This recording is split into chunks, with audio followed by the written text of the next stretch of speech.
Fala, torcida que canta e vibra, estamos aqui trazendo aí mais um vídeo no canal nesta quarta-feira, trazendo esse pós-jogo do Verdão, após essa grande virada e uma grande vitória em cima do Bragantino, pelo placar de 5-1, excelente atuação de Vitor Roque, resultado que deixa o Palmeiras ali com 61 pontos, seguido do Flamengo, que venceu a equipe do Botafogo e vem logo atrás com 58 pontos. Estou trazendo esse pós-jogo aí dessa grande vitória do Verdão. Se inscreva no canal, deixa seu like, se quiser deixar a opinião de vocês aí nos comentários. E vamos aí com o vídeo. A gente está vendo o melhor Palmeiras do Abel Ferreira. Esse é o melhor nível de futebol que o Palmeiras praticou desde que o Abel Ferreira desembarcou no Brasil. Também. A sequência é impressionante. Olha só, André. E ele chegou meio de repente, né? Engraçado. E essa tela mostra isso. Como o mandante nos últimos 7 jogos fez 1 gol, 0. Ou seja, sempre fez 1 gol. Fez 2 gols, 1 partida. Fez 3 gols, 2. Fez 4 ou mais, 4. Impressionante. Venceu todas as 7 partidas, sim, nadando de braçada, contra time bom, assim, não é que nadou de braçada, porque, não, contra time bom, um time que dificulta, mas ele se coloca acima disso, André. Talvez algumas etapas tenham sido meio atropeladas, porque esse time aí, ele nasce não a escolha de jogadores, mas o fato do futebol aparecer desse jeito, meio de uma hora para outra, após a crise na Copa do Brasil. É isso que acontece. Teve jogo com o Ceará, que o Palmeiras ganhou de virada, com gols meio polêmicos. O jogo do Ceará foi o primeiro jogo após a Copa do Brasil. Exato. E foi o primeiro jogo, no segundo tempo desse jogo, em que ele escala a dupla. Exato. Flaco entra. O Vitor Roque era titular, o Flaco entra. Até então, o Palmeiras jogava, e isso o Gustavo já mencionou aqui de maneira muito pertinente, em função das características do Estevão. E era quase que uma obrigação, qualquer que fosse o treinador, os outros jogadores, os companheiros, você tinha uma pedra preciosa que determinava um certo posicionamento e um certo jeito de atacar. E você, como treinador, o Abel fez isso, surfou a onda Estevão enquanto foi possível, enquanto ele esteve aí. A partir do momento que ele foi embora, o Abel teve que buscar saídas, mas é óbvio que um treinador desse nível e um time desse nível já tinha dentro da sua cabeça algumas possibilidades muito claras. Ele não deixou para pensar em, como eu vou atacar agora que o Estevão não está, no dia seguinte ao Estevão viajar. Não funciona assim. Então, a grande mudança do ponto de vista tático, de maneira bem simples, o Palmeiras passou a jogar com um ataque por dentro, com esses 2 jogadores que são tão efetivos e surpreende demais o leque de ferramentas que o Flaco Lopes começou a mostrar. Ele deixou de ser um jogador para receber bolas pura e simplesmente. Ele é um cara que sai da área, dribla, faz assistência, se posiciona, se desloca para que haja espaço para os demais. E o Palmeiras mostra um entrosamento atualmente que é surpreendente.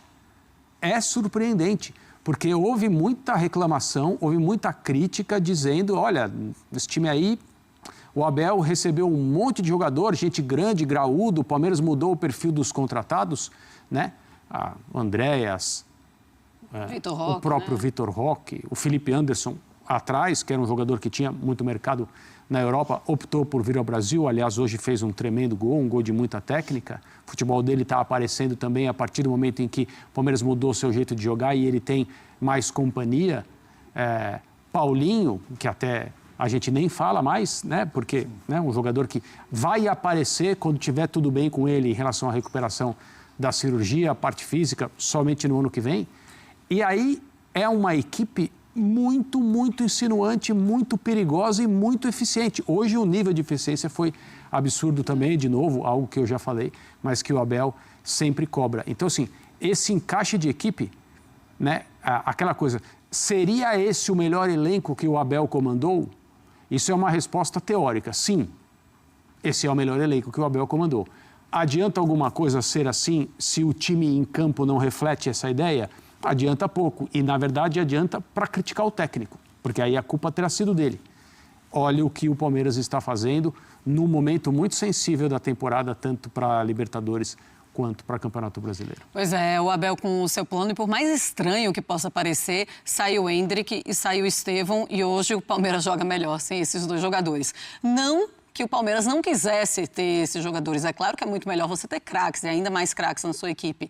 Mas o que o Palmeiras consegue fazer, o que o Abel consegue fazer com o Palmeiras sem esses dois atletas, com a saída deles e ainda assim conseguindo performar, é impressionante. E é muito sobre o jogo coletivo, sobre a mudança de função, né? Então, ele estava com os desfalques de data FIFA, então ele escalou de fato 3 zagueiros mesmo, deu saída de bola nos pés do Bruno Fux, que cometeu o pênalti, fez o primeiro gol, conseguiu fazer a bobagem, não foi intencional, claro que não, e logo depois se redimir. O Andrés numa função mais de 5, de novo, como foi no duelo contra o Juventude.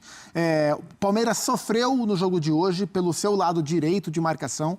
O Red Bull Bragantino encontrou bastante espaço para jogar pelo seu lado esquerdo, com o Capixaba, com o John caindo por ali. Até saiu o pênalti, quando estava 0-0 ainda, o Red Bull Bragantino teve alguns cruzamentos, a bola aérea levou alguns perigos para o time do Palmeiras. Mas depois do gol, e também me chama a atenção, a gente falava sobre o repertório do Flamengo para construir a vitória, o repertório do Palmeiras para construir a virada, né? Porque o primeiro gol do Palmeiras sai de uma bola aérea. O segundo gol sai de uma bola meio espirrada, né? O Murilo tentou chutar, sobrou para o Vitor Roque. O terceiro é lindo. Do terceiro para frente, o gol sai de construção. Então o Palmeiras usou repertório para construir a goleada. E foi mais uma atuação muito plástica, né? Eu falava aqui sobre o melhor Palmeiras que a gente viu. A comparação é com o de 2022, que foi o melhor ano do Palmeiras, tecnicamente falando, nas mãos do Abel. Aquele time jogou num nível muito alto por mais tempo do que esse time. Mas o que o Palmeiras vem jogando após a eliminação para o Corinthians da Copa do Brasil, essa sequência, em termos de teto, é o teto mais alto. É por isso que, no meu entendimento, é o futebol mais... E não estamos falando de 2, 3, 4 jogos, estamos falando de uma sequência aí de 2 meses, mais ou menos, de o melhor futebol que o Abel conseguiu fazer esse time jogar. Um futebol muito coletivo, potencializando muita gente. O Alan veio do banco hoje e entrou bem demais no segundo tempo da partida. Então foi uma vitória categórica. Só não digo que é uma vitória de campeão, porque o concorrente é um time plenamente capaz de desbancar o Palmeiras nessa sua arrancada impressionante. Melhor Palmeiras da era de quem? Abel Ferreira. Vamos ouvir o homem? Imediatamente. Fala, Abel. Dá o play aí. Eu falei aqui muitas vezes, e tu és testemunha porque estás sempre aqui, e corrige-me se eu estiver enganado, eu sempre te disse a vocês aqui, sabemos onde é que estamos e sabemos onde é que queremos chegar. Eu disse isso várias vezes, mas... entendo toda a pressa, porque hoje o mundo vive e gira muito rápido, onde 1 hora tem 1 minuto e 1 minuto parece 1 segundo, não é? Portanto, não há segredo nenhum. Há muito trabalho, há muita preparação, há muitas reuniões para perceber que jogadores iam sair, que jogadores é que podíamos ir buscar, que jogadores é que podíamos vender. Vocês sabem que nessa dinâmica do clube de formar, vender, comprar, em função de um clube como é o Palmeiras, nós temos processos que fazemos e sabemos que há momentos, em função das tantas contratações que fizemos, um elenco com muitas alterações, e eu sempre vos disse aqui, sabemos onde é que estamos, sabemos o caminho que temos que percorrer, vai haver problemas e dificuldades durante o processo, mas nós nunca tivemos dúvidas em relação a isso, mas o segredo é o trabalho. É o trabalho, a insistência, a persistência. E hoje, é verdade que nós temos feito muitos golos, mas às vezes vamos fazer, outras não. Faz parte do futebol, mas o segredo é mesmo esse. É trabalho e resiliência, e acreditar sobretudo em tudo o que se faz dentro do CT, mesmo quando as coisas possam não correr bem. Como eu te disse aqui várias vezes, sabemos onde é que estamos, sabemos para onde é que queremos ir. Aliás, o nosso diretor Anderson Barros deu uma entrevista no podcast, eu acho que do nosso clube, onde falou exatamente nisso. Quase que foi obrigado a falar para tentar as pessoas entenderem o que é que estava a ser feito dentro do clube, mas não é só de hoje. A nossa forma de trabalhar é esta e ela não vai alterar. Portanto, é isso mesmo, é muito trabalho, muita preparação, muita dedicação e felizmente as coisas estão agora a correr bem, mas mesmo nesses momentos nós nunca duvidamos daquilo que somos capazes de fazer. Reparem, eu tento muitas vezes dar exemplos da nossa vida pessoal que tem a ver com a comparação daquilo que é um jogador. Eu não acredito, e não me venham dizer que vocês fazem sempre um trabalho perfeito, a melhor análise, o melhor artigo, o melhor artigo de opinião, há dias parece que não saem as coisas, pá, não parece que não estão criativos, não estão tão... Isso acontece na mesma com os jogadores. E a verdade é que houve um momento que nós tínhamos alguns jogadores, não no melhor momento de forma, mas essa é a função do treinador, essa é a função das pessoas que estão dentro do clube, em ajudar os jogadores a chegar a esse momento. Houve muitas alterações no nosso elenco, como vocês sabem, teve jogadores que nós vendemos, portanto... Houve aqui um conjunto de fatores que nos obrigou a sermos muito precisos naquilo que tínhamos que fazer. E depois também aproveitar esses momentos de confiança. E tu sabes, quando nós perdemos contra o Bahia, nós sabemos como é que perdemos contra a Bahia, nós analisamos todos os jogos. Eu gosto de dizer aos jogadores porque é que ganhamos e porque é que perdemos. E às vezes perdemos porque o treinador se calhar substituiu mal ou não escolheu bem. E eu digo-lhes isso. Eu digo, a responsabilidade foi minha. Ou então, quando há outra questão que nós não estamos tão bem, eu digo, olha, esta responsabilidade é vossa. Não é? E também quando ganhamos e jogamos bem, então, olha, este é o caminho que nós temos que continuar aqui a fazer, a puxar uns pelos outros. Agora, quando tu tens um grupo que está num bom momento de confiança, de determinação, de resiliência, que atingiu, eu acho que isto é uma equipa que ainda tem muito espaço, tem presente e tem futuro, mas atingiu uma maturidade competitiva que ainda pode crescer, é isso que nós estamos à procura. Como disse ao teu colega, não é muito trabalho e muito mérito dos nossos jogadores, que têm a capacidade de entender que durante uma carreira, durante uma época, vai haver altos e baixos e não parar de insistir neles. O caso do Filipe Anderson é um caso desses. Estou-lhe sempre a dizer, se tu quiseres fazer golos, há uma coisa que tens que fazer, tens que arriscar, tens que chutar ao golo, senão não tens como fazer. E logicamente tu, ao desafiares os jogadores com pequenos objetivos individuais, isso também lhes desperta confiança. E é bom quando tu estás num momento como o de agora e vês que todos os jogadores estão preparados e prontos para jogar, mas isso é trabalho da comissão, é trabalho da direção, é muito trabalho, principalmente dos jogadores, porque por muito que eu falo, por muito que eu diga, por muito que eu treino, por muito que eu ensine, é muito mérito também dos jogadores, porque eu não corro por eles, eu não trabalho por eles, eu não alongo por eles, eu não chuto por eles. Tem muito a ver com a vontade e o espírito e a ambição que eles têm de continuar a crescer enquanto jogadores e enquanto equipa, e isso é algo que se nota. Bem, bom, se alguém não podia duvidar do que eles poderiam fazer, esse alguém era o Abel Ferreira. E ele sabe, né, do que ele é capaz de fazer com esse time do Palmeiras, tanto é que é isso que ele tem apresentado. Bom, Abel Ferreira falando do momento bom, mas ele fala assim, olha, eu não faço nada pelos jogadores, são os jogadores que fazem isso. Quando ele está em momento bom, ele tira, né, esse peso dele, coloca ali para os jogadores, ele sempre coloca, olha, vamos colocar aqui os jogadores como os protagonistas da história. É isso que eles têm feito, mas o Vitor Roque tem feito mais. Impressionante, né? Impressionante. O Vitor Roque está jogando muito e o atacante, o jogador de futebol vive de confiança, né? Eu sempre digo que não existe o confiômetro para a gente medir, né, quanto da confiança. A gente não enxerga, mas a gente sabe que a confiança está lá e ela interfere no jogador de futebol. Em duas posições específicas, ela é ainda mais latente, que é o goleiro e o centroavante. É isso. Quando o centroavante está na fase ruim, não adianta, a bola vai bater, aquela história do pão cai com a manteiga virada para baixo. E é assim mesmo. Ano passado o Yuri Alberto, lembra? É assim, em 23. Em 23. A gente trabalha cada vez mais com dados, cada vez mais com a ciência, com a tecnologia no futebol, mas essas coisas existem, a confiança está lá. Claro. E o Vitor Roque está na maré boa. Então, assim, além de ele estar fisicamente muito bem, jogador muito forte, tecnicamente muito bem, com a confiança em alta, a bola procura, está naquela fase que a bola procura. O primeiro gol dele, o terceiro gol do Palmeiras, o segundo gol do Palmeiras hoje, a bola procura o Tigrinho. Olha os números dele aí, Felipe, conta pra mim. 45 jogos, 16 gols, 4 assistências, 20 participações em gols, minutos para participar de um gol, 188. Pois é, então, e a gente vê o Vitor Roque fazendo gol de centroavante, que a bola espirra, sobra e ele faz. A gente vê o Vitor Roque fazendo gol de drible, né, a entortada que ele deu no Pedro Henrique para fazer o quinto gol do Palmeiras é brincadeira. A gente vê o Vitor Roque ganhando muita jogada no corpo, E ele é um jogador forte, mas não é um jogador alto, né? Sim. Então ele está em todas as fases do jogo num nível muito alto. É impressionante e lembrando, ele tem 20 anos de idade, ele é muito novo. Então a ascensão dele, ela veio junto com o crescimento do Palmeiras. É um nível altíssimo. E é uma imagem sedutora vê-lo de camisa amarela, né? Então, eu ia perguntar para você, André, óbvio, quero te ouvir sobre o momento do Palmeiras, ponto. Mas, ponto e vírgula, na verdade. Porque ele, enquanto promessa no Atlético Paranaense, ele um pouquinho mais velho que o Endrick, se falava aquela coisa, pô, o Vitor Roque é o Endrick, quem vai ser?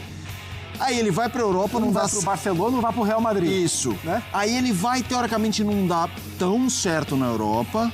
volta pra cá e começa a embalar, mas não tem mais aquele selo de promessa, embora seja muito jovem. Passou um tempo no Betis, né, pra tentar recuperar uma confiança. Esse momento pode levá-lo a uma discussão de seleção? Eu acho que, assim, as coisas no futebol brasileiro, elas são muito precoces e muito precipitadas, assim, diversas vezes. Esse jogador, depois de algumas partidas, verdade que não foram poucas, enquanto ainda não tinha, de fato, se sentido cômodo, começado a fazer gols em sequência, deslanchado, como se diz, era severamente criticado sempre que terminava um jogo e ele não fazia um gol, de forma a, evidentemente, né, piorar a situação dele em termos de confiança, em termos de, sabe, aquele algo mais que todo jogador precisa para tentar um lance que é um pouco mais arriscado. Ele, muito temeroso, você fica numa situação em que você coloca na sua cabeça que eu preciso fazer o simples, mas o simples muitas vezes não te leva a lugar nenhum, e o simples, né, não é exigido de alguém que veio da Europa, veio do Barcelona, do Betis, veio do futebol espanhol, e deveria chegar aqui no primeiro jogo já fazer 2 gols, dominar, e a gente dizer, tá vendo, o nível é outro e tal. Mas ele foi severamente criticado, injustamente criticado, como se ele não fosse um bom jogador de futebol. E ele é esse cara aí, que já fez mais de 10 gols desde então, e a torcida hoje aplaude. Você percebe no gestual dentro de campo, a forma como ele comemora os gols, os lances que ele tenta, dá bons passes também. Encontrou um parceiro, o Abel fez essa dupla funcionar, e individualmente os 2 jogadores brilham nesse momento, tanto o Vitor Roque quanto o Flaco Lopes. A ponto do Lionel Scaloni, que é o técnico da seleção argentina, dizer que está encantado com o Flaco Lopes. Sim. E que o período no Palmeiras serviu para esse jogador dar um salto de qualidade. Um cara está cotado para ir para a Copa na seleção campeã do mundo. Né? E também era um jogador criticado aqui. Até fazer um trabalho para ganhar peso, ficar mais forte, ganhar confiança, fazer gols, entrar só no final dos jogos, quase sempre fazer gols ou criar boas chances.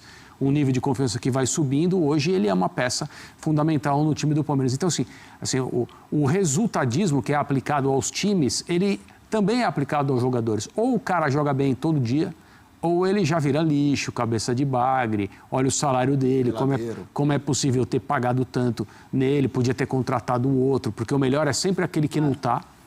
Então, isso é muito claro para mim na avaliação, durante muito tempo, a respeito do futebol do Vitor Roque, um cara que certamente passou por problemas de confiança muito sérios ao não conseguir jogar bem logo de cara no Barcelona, tentar um degrau abaixo no Betis, que é um time menor, é óbvio, mas aí eu acho que a confiança dele já estava num nível difícil de resgatar, e sofreu um pouco aqui até se sentir como se sente hoje. 16 gols com a camisa do Palmeiras. Você falou 20 anos, eu falei, só? Será que não já está com uns 22, pelo menos? Ou seja, 20 anos.